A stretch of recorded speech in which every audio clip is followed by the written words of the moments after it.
from advising Chimaev to get more activity in the 185 pounds division to making it clear that he isn't worthy of getting a shot at the title, Eugene Bareman has revealed why Khamzat doesn't have what it takes, starting with the fact that they can't be ridiculous at this time in the game, not when the player is locking his target on getting the main title for his division. So, in response to the recent rise of rumors about the fight between Adesanya and Khamzat Chimaev, Coach Bareman just asked this: has Khamzat even fought at middleweight yet? Because this might be Adesanya's most crucial time in his career right now. And that means they can't afford to take any risks with fighters that haven't made themselves stand out in the 185-pound spot. And he went on to say that he knows sometimes business takes priority. But does that mean Chimaev just gets a shot at this title for free? If that's the case, then the team, the sport, and everything these players stand for in the competition for the title, it doesn't mean much, does it?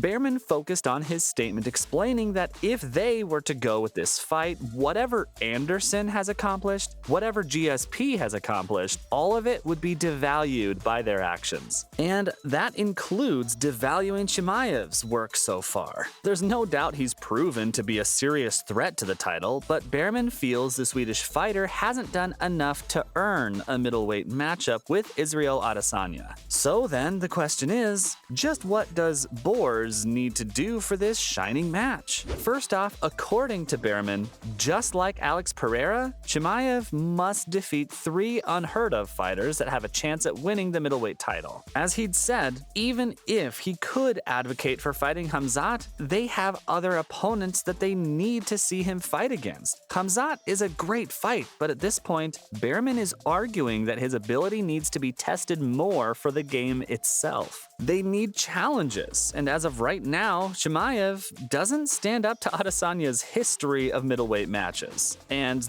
that's with his collective 12-0 wins in middleweight and welterweight. Still, he didn't make weight for his most recent fight, which isn't a fact we can just gloss over, especially when it's stuff like this that brings the prestige of the game under question, in Bareman's opinion. But this does tell us one thing: the man isn't saying never. He's simply letting everyone know that this isn't a match we should be looking for anytime soon, and that's more clear when you realize how many other contenders the coach has in mind for Adesanya before Khamzat enters the list. Boers is certainly not the only one waiting for his chance against the last style bender. Of course not. The man has proven himself to be the biggest fish to catch right now. So, like all of the game, all eyes are set on him. And 2 massive potential rivals for Israel Adesanya include his middleweight rival, Dricus du Plessis. But if his name isn't enough to get you hyped for Israel's possible matches, former light heavyweight champ Jan Blachowicz is also in the mix. That's right, one way or another, the fighter will be going against some of the GOATs in the industry in his race for the title. And these aren't as impossible as what a fight against Khamzat feels like. No, we might have gotten some hints at the UFC 287 post-fight press conference, where the last style bender nodded at a potential matchup with South African du Plessis, but simply forgot to mention his name. And with his history and wins at this point, Bareman shouldn't have any problem seeing him as a fair challenge for his star. If you don't know, in the 185-pound rankings, Dricus du Plessis is ranked number 6, with Adesanya having defeated every opponent before him. And if you're wondering, yeah, Khamzat hasn't been nearly as active in the division as Plessis. So as an alternative, could this be the perfect matchup for getting the highest title in UFC fights? Or is Bareman seriously underestimating Chimaev's heat? It's not like the Chechen-born player hasn't made a pretty big impact in the UFC world, especially since his sensational octagon entry in the pandemic escape hatch dubbed Fight Island in the United Arab Emirates. He'd let everyone know he was planning to come in as a divisive figure at welterweight and middleweight, and now he's doing just that. Since the summer of 2020, he's stacked up a pretty impressive history of fights, after winning 2 fights in less than 2 weeks and then coming back 2 months later to defeat renowned veteran Gerald Meerschaert in just 17 seconds. Believe me, he'd gotten everyone's attention at that point, and he certainly doesn't want to let it go, especially because he hasn't stopped threatening chaos to any potential opponents since. But maybe it's because of that intensity that Behrman is so hesitant to fight Adesanya. You don't want your champion going up against someone who has way too much bark and too little bite, right? Look, after he'd improved his professional record by defeating Saturday pay-per-view fighters Gilbert Burns and Kevin Holland last year, at one point he did also try to get Adesanya to show some kind of reaction to his threats, stating that he'd like to take off his head if the two of them ever got into a true fight. Now, as exciting as that promise might have been for Eugene Behrman, it's more like a recipe for disaster than anything else. And the most important thing is, his views aren't that different from what Adesanya has. That's right, he's certainly not getting pulled into this conversation just yet. Adesanya had said that he remembered hearing something about Khamzat's threats, and his only reaction to them had been, okay, and? He went on to play it cool and say that he knows it's very normal for a dog to bark at the moon, but it'll be special when the moon does the same. Honestly, if we don't at least give the man credit for that answer,